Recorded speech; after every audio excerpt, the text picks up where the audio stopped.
हाय दोस्तों, कैसे हैं आप। हम उम्मीद करते हैं कि आप अच्छे होंगे और आपकी तैयारी बहुत ही अच्छी चल रही होगी। दोस्तों आज फिर हाजिर एक नई क्लास के साथ और आज की क्लास बेहद इंपॉर्टेंट होने वाली है। आज की क्लास किसी पर्टिकुलर क्लास के लिए नहीं, मतलब पर्टिकुलर वैकेंसी के लिए नहीं या पर्टिकुलर किसी ग्रुप के लिए नहीं है। ये क्लास सभी के लिए आप कह सकते हैं, चाहे आप एसएससी की तैयारी कर रहे हो, चाहे आप सीटेट या टेट या फिर छोटे बच्चे जो कि एंट्रेंस एग्जाम देते हैं, विद्या ज्ञान, नवोदय, सैनिक विद्यालय, एनी एग्जाम, मतलब प्रत्येक एग्जाम में क्वेश्चन आपके आते हैं दोस्तों। और इसको देखना बहुत जरूरी है क्योंकि जब ये आते हैं तो आपके चांसेस गलत होने के ज्यादा रहते हैं, क्योंकि ये व्यवहार में है ही नहीं, ज्यादा इसको करते नहीं। इसलिए पूरा ध्यान दीजिएगा इस बात पे कि इस चीज को पूरे ध्यान से देखिएगा। थोड़ा सा क्लास अगर बड़ा भी हो जाए तो परेशान होने की जरूरत नहीं, क्योंकि पूरी जानकारी आपको बहुत बढ़िया से बेसिक तरीके से भी समझ में आएगी। और ट्रिक तो बिल्कुल ही मैं बताऊंगा आपको, क्योंकि बिना ट्रिक के इस सवाल को जल्दी लगाया नहीं जा सकता है। तो आइए स्टार्ट करते हैं। टॉपिक हमारी क्या होगी, छोटी सी एक टॉपिक है कि किसी भी संख्या के गुणनखंडों का योगफल, किसी संख्या के सभी गुणनखंडों का योगफल, सभी गुणनखंडों का योगफल। बहुत प्यारा सा टॉपिक है, आपने बहुत पढ़ा। किसी भी संख्या के कौन कौन गुणनखंड हो सकते हैं, कुल गुणनखंडों की संख्या, सम गुणनखंडों, ये भी क्लास लेके मैं जल्द आ जाऊंगा। फिर दोबारा एक बार मैंने पहले पढ़ाया था किसी क्लास में, लेकिन इसको दोबारा बताऊंगा। लेकिन आज ये टॉपिक बहुत इंपॉर्टेंट है, क्योंकि सीटेट के पेपर में मैं देख रहा हूं कई क्वेश्चन इस टॉपिक से उठाए हैं, और एसएससी के एग्जाम में भी देखा, और आपके छोटे बच्चों के एंट्रेंस एग्जाम में भी इससे टॉपिक उठाई है। तो यहाँ पर बिल्कुल ध्यान से आप देखेंगे। जैसे मैं पहले बात कर ले रहा हूं कि इसमें एक चीज आई है, गुणनखंड किसे कहेंगे। तो गुणनखंड की बात कर ले तो गुणनखंड के लिए अगर मैं शब्दों में आपको बताऊं तो गुणनखंड किसी भी संख्या के वे नंबर कहलाते हैं जो उस संख्या को पूरा पूरा विभाजित कर देते हैं ना। किसी भी संख्या के गुणनखंड वे नंबर कहलाते हैं जो उस संख्या को पूरा पूरा विभाजित कर देते हैं। जैसे अगर मैं कहूं कि 8 का गुणनखंड, क्या कहूं, 8 का गुणनखंड, तो आप क्या बताएंगे। 8 के गुणनखंडों की अगर मैं बात करूं तो आप बोलेंगे जी एक से। गुणनखंड को फैक्टर भी कहते हैं, थोड़ा सा ध्यान दीजिएगा, इंग्लिश मीडियम वाले बच्चे होंगे तो उनके लिए प्रॉब्लम होती है। गुणनखंड को क्या कहते हैं, फैक्टर कहते हैं। तो 8 का फैक्टर या 8 का गुणनखंड हम देखें तो 1 2, यहां पर आपका 4, और इसके बाद क्या, किसी भी संख्या का यदि गुणनखंड आप लिख रहे हैं, यदि उसका आधा नंबर जो उसका हाफ होता है यदि वो आपने लिख लिया तो उसके बाद उसका कोई गुणनखंड नहीं मिलेगा सिवाय उस नंबर के। ओनली वन वही नंबर मिलेगा जिस नंबर का गुणनखंड लिख रहे हैं। यहां से कई चीज है, किसी भी संख्या का सबसे छोटा गुणनखंड 1 होता है, बड़ा गुणनखंड स्वयं वही संख्या होती है। बातों को ध्यान से सुनते रहिएगा। छोटा गुणनखंड के लिए क्या बोलेंगे, 1। किसी भी संख्या का सबसे छोटा गुणनखंड 1 होता है और बड़ा गुणनखंड क्या होगा, स्वयं वही संख्या होगी। इसी प्रकार से यदि मैं लिखूं कि 12 का गुणनखंड, क्या लिखूं, 12 का गुणनखंड, तो क्या हो जाएगा, 1 से 12 कटता है, जी 2 से कटता है, 3 से भी कटता है, 4 से भी कटता है, 6, आधा आ गया ना 12 का 6, तो इसके आगे कोई लिखेंगे नहीं, सीधे लिख देंगे क्या, 12। अगर मैं बात करूं तो 18 का गुणनखंड यदि मैं लिखूं, 18 का गुणनखंड, तो क्या देख पा रहे हैं आप, 1 से 18 कटता है, 2 से कटता है, 3 से भी कटता है, 6 से भी कटता है, 9 लिख लिया तो फिर आगे सोचूंगा नहीं, सीधे 18 लिखूंगा, क्योंकि आधे तक मुझे सोचना है। ठीक है, ध्यान देना है। ये रहे इनके गुणनखंड प्यारे, ये तो थे इनके गुणनखंड। ठीक है, ये बात आपको समझ में आई होगी कि 8 का गुणनखंड ये है, 12 का गुणनखंड ये है, 18 का गुणनखंड है, बड़े से बड़े नंबर भी लिख सकते हैं, उनके भी गुणनखंड कौन कौन होंगे। ठीक है, ये बात होती है। अब मुझे जो बात करनी है आप मेन रूप से इनके योगफल की। अगर इनके गुणनखंडों की योगफल करें, किसके गुणनखंड की योगफल की बात कर रहा हूं, ध्यान दीजिएगा। आपके सामने किसका गुणनखंड लिखा हुआ था, ये 8 का गुणनखंड लिखा था, और 8 के गुणनखंडों का योगफल का मैं बात करूं तो मैं लिखूंगा 1 + 2 + 4 + 8। क्या आ जाएगा प्यारे, 2 1 3 4 3 7, और 7 में अगर 8 को जोड़ दें तो क्या हो जाएगा, 15। क्या आएगा, 15। इनके गुणनखंडों का योगफल कितना हो जाएगा, 15। बिल्कुल एकदम सीधा प्रसारण अभी मैं आपको दिखाने वाला हूं कि फार्मूले से कैसे इनके आंसर आप निकालेंगे, बिल्कुल चुटकी बजाते। यहां पे देखेंगे, अगर इनके गुणनखंडों की बात कर लो तो 1 + 2 + 3 +4 +6 +12। अगर जोड़ने का काम करें तो 2 1 3 3 6 4 10 6 16। 16 में अगर 12 जोड़ेंगे तो कितना हो जाएगा 28। 16 में 12 जोड़ेंगे तो कितना हो जाएगा प्यारे 28 हो जाएगा। इसी प्रकार से मैं योगफल की बात करूं किसके योगफल की, ध्यान दीजिएगा, मैं अगर योगफल की बात करूं किसके योगफल की भाई 18 के गुणनखंडों के योगफल की बात करूं तो ये हो जाएगा 1 +2 +3 +6 +9 +18। इनको जोड़ लेते हैं 2 1 3 3 6 6 12 12 और 9 कितना होता है 21। 21 18 जोड़ देंगे तो 39 आएगा 39। क्लियर है, यहां तक कोई दिक्कत नहीं है। इसी को कहते हैं कि गुणनखंडों का योगफल निकालना। ये छोटे नंबर अभी लिया था, बड़े नंबर भी लेके आपको समझाता हूं, लेकिन पहले आप तो समझ जाइए कॉन्सेप्ट को। तो कॉन्सेप्ट आप समझने के लिए जब गए तो यहां पर देखिए क्या होगा।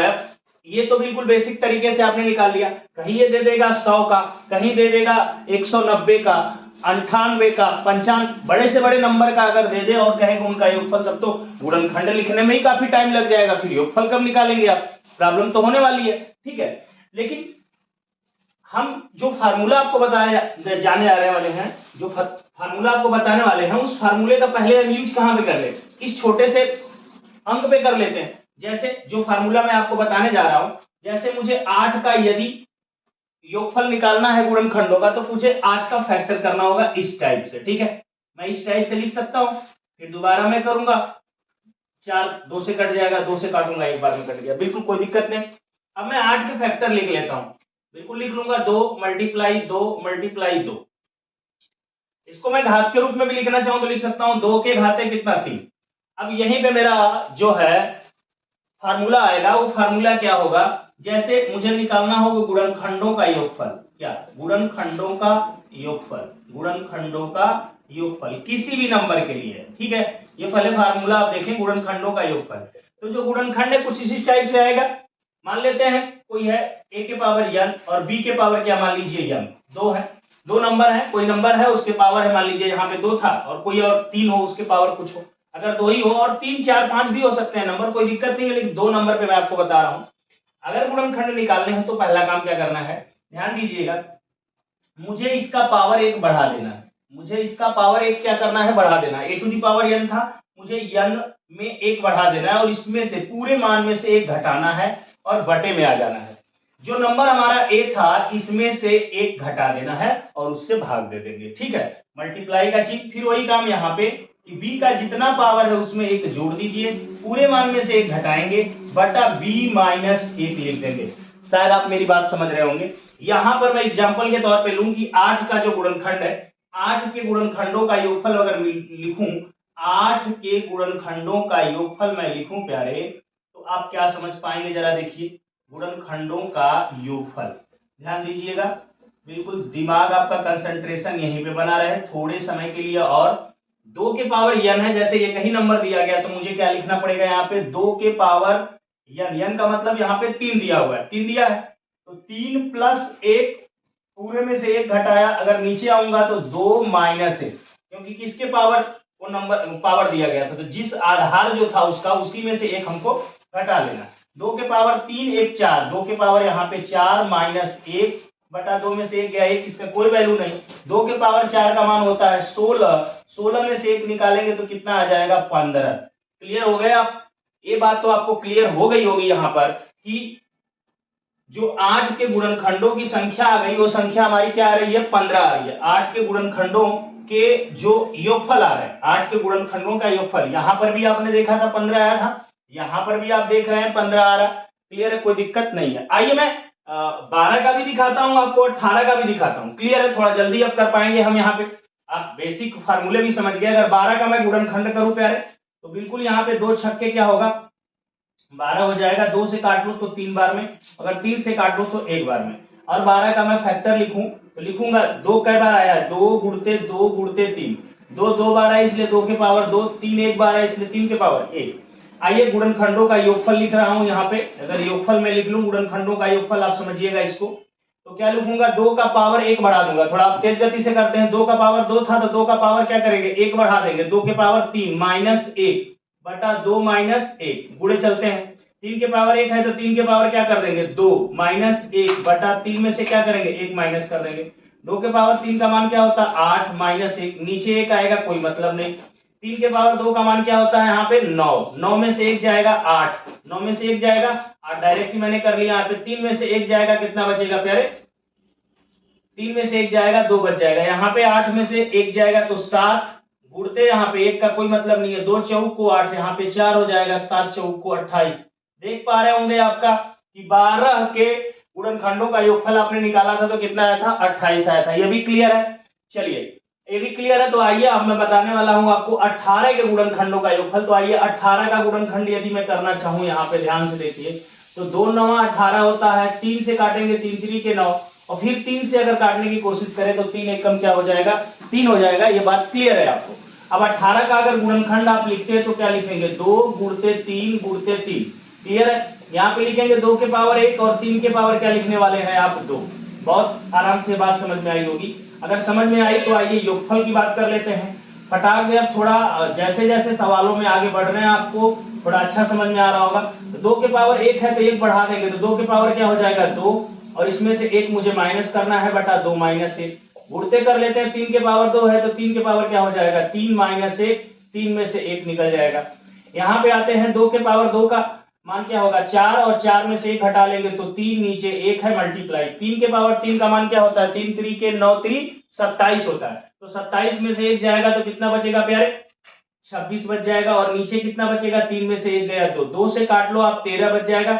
13 का गुणा अगर 3 में कर ले तो बात आपको समझ में आ रही होगी कि 13 का गुणा 3 में करेंगे तो क्या आएगा 39, क्या आएगा 39। यही तो यहाँ पर योगफल आपका आया है। तो इस तरह से मैंने ये आपके दिमाग में बात डाल दी कि ये मेरा जो फार्मूला है बिल्कुल राइट है, बिल्कुल इस पर जो कि आप बेसिक तरीके से योगफल निकाला था जितना वो आया है उतना ही आपने फार्मूले से जो निकालना है उतना उससे भी आ रहा है। इसका मतलब बिल्कुल सेटिस्फाई हैं आप इस फार्मूले से।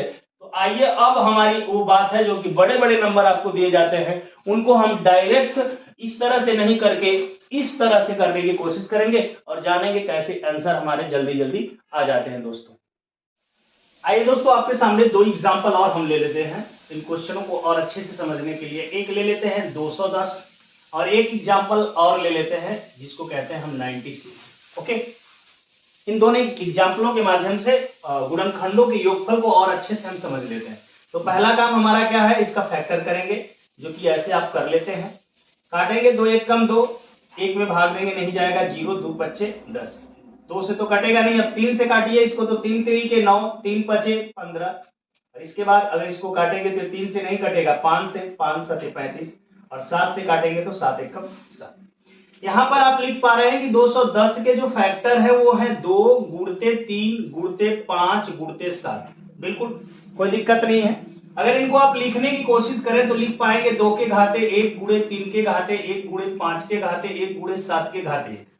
मैंने अभी जो बताया उसके अनुसार आप अगर योगफल निकालने की कोशिश करेंगे कि 210 के गुणनखंडों का योगफल प्यारे, तो यही बताया था कि जो इसका पावर है 1 बढ़ा दीजिएगा, 1 है तो 2 हो गया, इसमें से 1 घटा दीजिएगा और जिस नंबर के पावर था उस नंबर में से 1 माइनस कर दीजिएगा।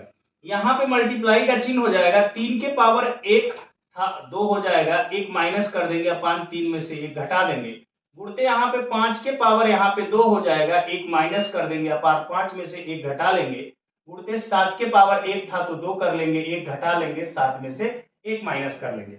यहाँ पर इनको करने की कोशिश करते हैं। 2 के पावर 2 का मान 4, 4 में से 1 जाएगा, कितना बचेगा प्यारे, यहाँ पे लिख लेते हैं एक बार, नीचे 1 मल्टीप्लाई यहाँ पे है, 9 में से 1 घटाएंगे, 3 3 के 9 माइनस 1 अपान 3 में से 1 जाएगा 2। गुणते यहाँ पे 5 5 25 माइनस 1 नीचे जाएगा, 5 में से 1 गया 4। गुणते यहाँ पे हो जाएगा 7 7 49, 49 में से अगर 1 घटाएं तो यहाँ पे लिख सकते हैं 49 माइनस 1 अपान हो जाएगा 7 माइनस 1 कितना हो जाएगा 6, यहाँ पे लिख पाएंगे।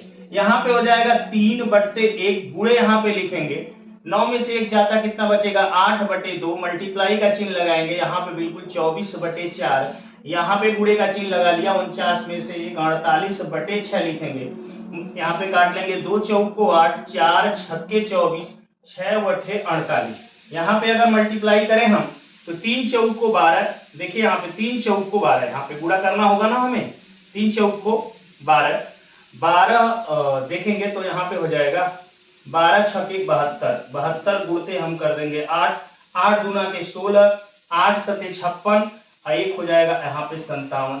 मतलब ये है कि 210 के गुणनखंडों का योगफल आ जाएगा 576 प्यारे। बिल्कुल ये बात आपको समझ में आई होगी, कहीं से मैंने कोई भी लाइन मिस नहीं की, इसीलिए कि इसमें आप पूरी बात मैंने एक एक लाइन किया है, जिसको हम डायरेक्ट कर सकते थे यहां से डायरेक्ट यहां पर, लेकिन बिल्कुल एक एक लाइन मैंने आपको समझाया है। आइए एक क्वेश्चन और है 96, इसको भी देखते हैं, इसके बाद मुझे लगता है कि कोई प्रॉब्लम आपको नहीं रह जाएगी।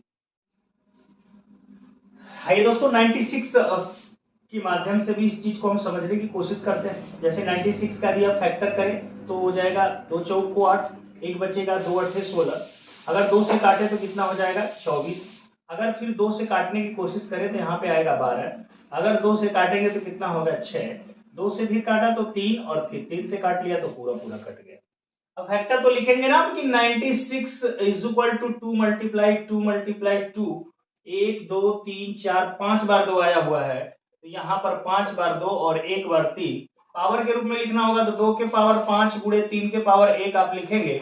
अब यहाँ पर आप लिखेंगे योगफल, क्या लिखने वाले हैं योगफल, 96 के गुणनखंडों का योगफल लिखने जा रहे हैं आप। अभी तक गुणनखंड ऐसे कर लिया, इसके बाद योगफल लिखने जा रहे हैं, तो आप क्या लिखेंगे 2 के पावर 6, एक बढ़ाना है आपको, माइनस 1 अपान क्या 2 में से 1 घटाना है, मल्टीप्लाई 3 के पावर 2 माइनस 1, 3 में से 1 घटाना है यहाँ पे हो जाएगा 2 के पावर 6 का मान क्या 2 का गुणा यदि आप 6 बार करें तो 64 आएगा, 2 दूना के 4 दूना के 8 दूना के 16 दूना के 32 दूना के 64, ये 64 माइनस 1 अपान 1 मल्टीप्लाई 9 में से अगर 1 को घटा दे तो यहाँ पर हो जाएगा, और नीचे 3 में से 1 जाए तो 2, ऊपर 63 आ गया बटा 1 गुणे यहाँ पे 9 में से 1 गया 8 बटा 2, 2 चौक को 8 होगा, 4 का गुणा करेंगे 4 तिहाई 12, हासिल 1, 4 छके 24 और 1 जोड़ लेंगे तो कितना हो जाएगा 25, मतलब 252। अगर हम बात करें 96 के गुणनखंडों का तो 252 हमारा आंसर आएगा प्यारे। ये बात आप क्लियर समझ पा रहे होंगे। मैं उम्मीद करता हूं कि ये वीडियो आपके लिए लाभदायक होगा, और अच्छी लगे तो लोगों तक शेयर करिए, लाइक करिए और चैनल को सब्सक्राइब कर लीजिए। आज के लिए इतना ही, नेक्स्ट क्लास में मिलेंगे दोस्तों, जय हिंद।